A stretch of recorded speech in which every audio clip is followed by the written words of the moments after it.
성향이 판이한 두 친구가 있었다.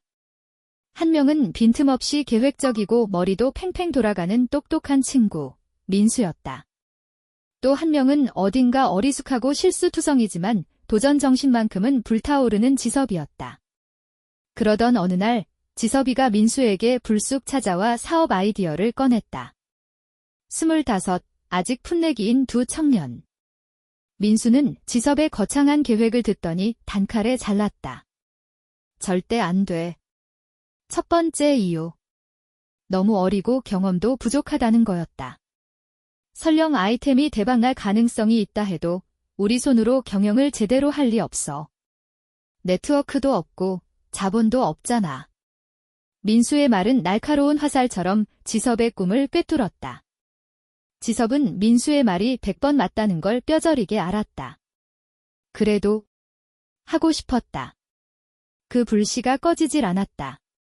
결국 지섭은 혼자 뛰어들기로 했다. 그는 차분히 취업 준비를 해서 대기업에 멋지게 입사했다. 안정적인 길, 민수다운 선택이었다. 5년이 훌쩍 지났다. 민수는 사랑하는 사람을 만나 결혼을 준비 중이었다. 모아둔 돈에 대출을 보태 아파트를 장만할 꿈에 부풀어 있었다. 그런데 느닷없이 지섭에게서 연락이 왔다. 지섭의 목소리는 다급했다. 사업이 망해서 대출금을 갚지 못해 신용불량자 직전이라며 돈을 빌려달라고 했다. 민수는 살짝 혀를 찼다. 아직도 현실 파악 못했어? 이제 좀 철들어. 그래도 예정을 생각해 돈을 빌려줬다. 지섭은 그 돈으로 간신히 급한 불을 껐다. 지섭이는 민수에게만큼은 돈 빌려달라는 소리를 하고 싶지 않았다. 돈을 빌려달라고 요청하는 순간 내가 틀렸다고 인정하는 꼴이기 때문이었고, 결국 민수가 옳다는 것을 증명할 뿐이었다. 그래도 살고 싶었다. 살아야 했다. 그래서 자존심을 집어던지고 민수에게 손을 내민 거였다. 지섭은 고민에 빠졌다. 지금이라도 포기하고 취업 준비나 할까? 중소기업이라도 들어가서 밥벌이부터 시작할까? 알바로 연명하며 버티는 자신을 보니 너무 초라했다. 친구들이 요즘 뭐해? 물으면 잘 봐 라고 대답하기 싫었다. 한때 사업가로 꿈을 꾸던 자신이 실패자 꼬리표를 달고 알바나 하고 있다고 말하고 싶지 않았다. 20년이 흘렀다. 세상은 완전히 뒤바뀌었다. AI의 물결이 세상을 집어삼키며 대기업에서도 대규모 권고사직이 이어졌다. 민수, 이제 50대. 안정만 추구했던 그는 결국 퇴사 통보를 받았다. 퇴직금은 두둑했지만 앞으로 뭘 해야 할지 막막했다. 도전. 그 단어는 민수에게 늘 낯설고 두려운 그림자였다. 실패가 무서워 아무것도 시작하지 못했다. 도서관에서 책을 읽으며 시간을 보내고 퇴직금을 까먹으며 집에서 생각만 거듭했다. 그가 쌓아온 경력은 시대의 파도 앞에서 무용지물이 됐다. 사업을 해볼까? 생각은 했지만 두려움이 발목을 잡았다. 일단 완벽한 계획을 세워야 해. 민수는 또 계획만 붙잡고 늘어졌다. 그러다 문득 지섭이 떠올랐다. 그 녀석, 지금쯤 뭐하고 지낼까? 호기심에 전화를 걸었다. 놀랍게도 지섭은 대성공을 거둔 사업가였다.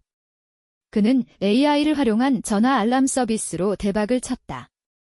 어떻게 시작했냐고? 지섭이 웃으며 말했다.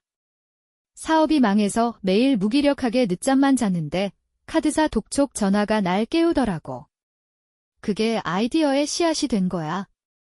지금은 그 사업으로 즐겁게 일하며 승승장구 중이었다. 지섭은 담담히 말을 이었다. 민수야, 새로운 변화가 올 때마다, 시대가 뒤흔들릴 때마다 도전하는 건 늘 무섭지.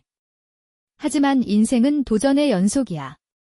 무섭다고, 확실하지 않다고 피해봤자 위기는 또 찾아와. 안전한 길만 골라 다니면 위기를 절대 넘을 수 없어. 내 사업도 지금 잘 나간다고 장담할 순 없어. 그래도 계속 도전하고 시도하는 거야. 지섭의 말은 묵직했다. 그러니까 민수야, 일단 시작해봐. 완벽하지 않아도 괜찮아. 그 길을 걷다 보면 내가 미쳐보지 못했던 새로운 길이 열릴 거야. 사업에 도전하다가 실패해서 채무자에게 독촉 전화를 받는 일이 사업 아이템으로 바뀔지. 내가 상상이나 해봤겠니? 그냥 가다 보니까 그런 새로운 길이 열린 거야. 가지 않았다면 난 그 아이템을 발견하지 못했을 거야.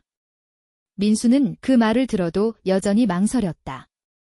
지섭의 성공이 부러우면서도 인정하고 싶지 않았다. 그래서 다른 친구들에게 전화를 걸어봤다. 혹시 지섭 말고도 성공한 녀석이 있을까? 하지만 그 친구는 여전히 알바로 근근히 살고 있었다. 힘들게 지낸다고 푸념했다. 민수는 위로의 말을 건네며 전화를 끊었다. 그리고 안도했다. 그래, 지섭은 그냥 운 좋은 소수일 뿐이야. 대부분은 실패하고 고생하지. 그렇게 민수는 집 밖으로 나오지 않았다.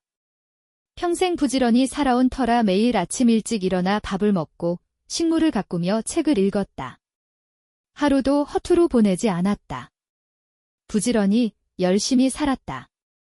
그렇게 민수는 집 밖으로 나오지 않았다.